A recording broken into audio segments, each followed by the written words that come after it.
Hello and welcome to our video summarising everything you need to know about the poem Presents from My Aunt in Pakistan by Moniza Alvi. My name is Barbara, and in this video we'll examine context related to the poet in addition to analysing the poem in depth. So let's get started. Now, Moniza Alvi was born in Lahore, Pakistan, and she came to England when she was just a few months old. She grew up in Hertfordshire and studied at the universities of York and London. She has published several poetry collections, including Peacock Luggage and The Country at My Shoulder, and several of her poetry have been shortlisted for several awards, including the T. Eliot Prize and the Whitbread Poetry Award. Now, the poem Presents from My Aunt in Pakistan gives voice to a young person who has been living away from her homeland for quite some time. The voice reflects the way in which the speaker has adjusted to her new home, yet they still yearn for the place of her childhood. The speaker receives gifts that make her long for her homeland, and these gifts were given to her by her aunts who still lived in Pakistan. The speaker reveals that she moved to England because she had an English grandmother and Pakistan became a dangerous place for her. Although her homeland was not safe, and she was forced to relocate, the tone of this poem reveals the memories of her past life that she cherishes. Now, in the first stanza, the speaker reveals the gifts that she's received, and these gifts reveal to her the similarities and differences between the two places, the place that she currently resides, which is England, and the place that she grew up in. Like in England, the styles in Pakistan had changed. They were quite different from the styles in England, but it's interesting that both groups of people have changed and shifted in their tastes and style over time. The speaker notes the differences in clothes her aunt sent her, comparing them to the clothes that she wore in childhood. The clothes her aunt chose for her were in styles in Pakistan geared towards teens. These styles, however, were quite different from the styles popular in England at the time. Now, in the second stanza, for some reason the speaker feels that the clothes from Pakistan are just too beautiful for her, and to quote from the poem, she longed for denim and corduroy. These are likely the materials that were popular in England at the time, and she'd already begun to feel more comfortable in her English clothing rather than her Pakistani clothing.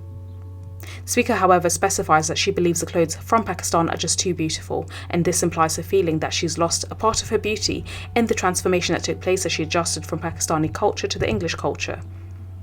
It's interesting that she refers to herself as an alien as she looked at her clothes. She was by definition an alien in England, and yet she also felt like an alien when she looked at her clothes sent from Pakistan.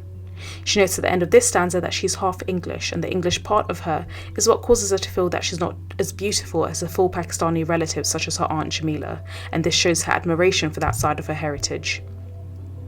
In the third stanza, this stanza shows that the speaker has carefully considered certain aspects of her Pakistani culture. For instance, when they moved, she wanted the caramel skin lamp to be in her bedroom, where she could consider the cruelty and transformation from camel to shade, to quote from the poem, and marvel at the colours. This shows that the speaker embraces even the so-called cruel aspects of her culture, such as the use of camel hide to make the lampshades, and she admires the items that have come from Pakistan, noting them all as uniquely beautiful. Now, in the fourth stanza, we learn that the speaker's mother also cherishes a Pakistani jewellery. This implies that her mother is from Pakistan and her father is from England, and when they came to England, however, her mother's precious jewellery from back home was stolen in their car. This shows that even though Pakistan had become too dangerous for the family to live there, England was not without its crime. The speaker describes her presence as radiant in her wardrobe, suggesting that they stood out against the dull English clothing that she wore on a daily basis, and she then states that her aunts have asked her for certain items of English clothing, including cardigans. In the fifth stanza, the gifts from her aunts remind the speaker of her days in Pakistan, and even if her school friend was not impressed with the clothing, the speaker admired the items greatly. She often put them on and tried to catch a glimpse of herself in a small mirror. As she looked at herself in this clothing, she tried to recall a memory that was apparently fading. She thought about the day that they sailed to England, and she can remember the heat on her skin, and she can remember screaming all the way. The fact that she was screaming suggests that the speaker was quite young when she made the journey with her family, and of course this could to some degree be semi-autobiographical because we already know that Moniza Alvi also moved as a baby from Pakistan to England. Of course, what this shows is the move must have been quite traumatic for her to have remained so vividly in her memory, even though she was so young. In the 6th stanza, this stanza suggests the speaker was quite young when she relocated and she could picture her birthplace, but not so much from her own memory as from the 50s photographs that she's seen. She knew there had been conflict and she heard Pakistan referred to as, and to quote from the poem, a fractured land. It was all over the news, and it's likely that she saw some of the news of her homeland even while in England. In the pictures and the memories, she can picture her aunts. She can picture them in rooms that were, and to quote from the poem, screened from male visitors.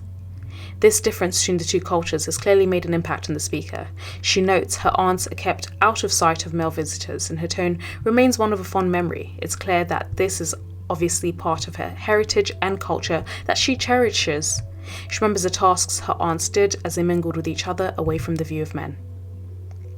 Now, in the final 7th stanza, it's only now when the speaker expounds upon the negative aspects of life in Pakistan. She notes seeing beggars and sweeper girls who were likely homeless and had no place to go, and yet when she saw them, she still felt that she was the one who was on the outside because she was of no fixed nationality. When she was in Pakistan, she pondered this as she stared out at the Shalimar Gardens. It becomes apparent that the speaker has never felt entirely at home anywhere. Neither Pakistan nor England seemed to welcome her. In Pakistan, she felt different because she was part English. However, in England, she felt different because she was part Pakistani. Thus, the speaker subtly reveals her inner feelings that she has no place to call home because she's from two different cultures and ethnicities. So that's all. If you found this video useful, we'd really appreciate it if you gave it a big thumbs up and considered subscribing to our channel. But also make sure you visit www.firstrateteachers.com. There you can find lots of study guides and revision aids to help you in your coursework or your exams for this poem and indeed other areas of English. Thank you so much for listening.